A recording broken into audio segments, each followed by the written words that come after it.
Welcome to Confessing the Faith, a theological and devotional walk through the 1689 Baptist Confession of Faith.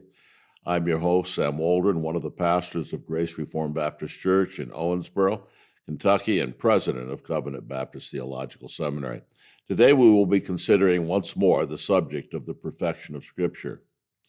Paragraph 6a of Chapter 1 of the Confession defines for us the sufficiency of Scripture.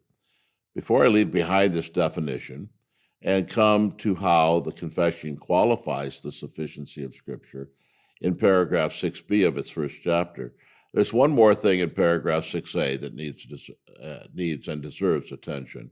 Remember what it says: the whole counsel of God concerning all things necessary for his own glory, man's salvation, faith, and life is either expressly set down or necessarily contained in the Holy Scripture, unto which nothing at any time is to be added, whether by new revelation of the Spirit or traditions of men.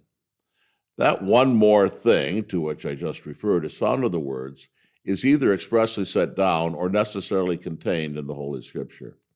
Here the Confession answers the question, how or in what way are the Scriptures sufficient for us? There's an obvious contrast here between expressly set down and the words necessarily contained.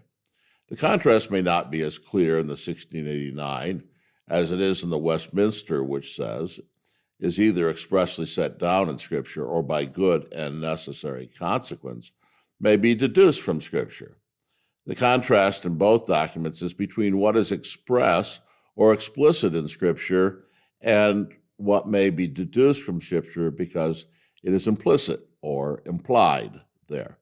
The Baptists changed the wording, not because they were against good and necessary consequence, but because they were against some things that their Presbyterian friends thought were good and necessary consequence, and they wanted to tighten the concept of good and necessary inference or consequence from Scripture.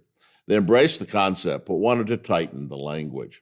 At any rate, no one should deny that what may be deduced from Scripture by what is truly good and necessary consequence is taught by Scripture. We might say it is Scripture.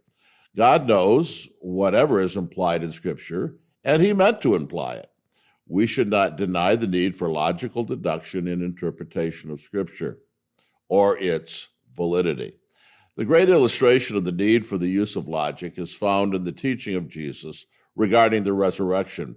There, in Luke 20:37, Jesus deduces the resurrection from what we might think of as a strange place, from Exodus 3. The words are, but that the dead are raised, even Moses showed, in the passage about the burning bush, where he calls the Lord the God of Abraham and the God of Isaac and the God of Jacob. Now, he's not the God of the dead, but of the living, for all live to him. You see, the doctrine of the resurrection is certainly not expressed or explicit in Exodus 3. Jesus deduces it from that passage by what must be called good and necessary inference or consequence. Not only what is expressed in Scripture, but what is necessarily contained or implied in Scripture is Scripture truth. We must not allow the idea that every divine truth must have a single proof text, or the false idea that every divine truth must have a single proof text, to steal from us the riches of all that is necessarily implied by God's inspired word. We must not be afraid to learn more of God's revealed truth by comparing Scripture with Scripture and using the logical minds God has given us. We must be careful and suspicious of our logic, but we must remember that we cannot interpret Scripture without it.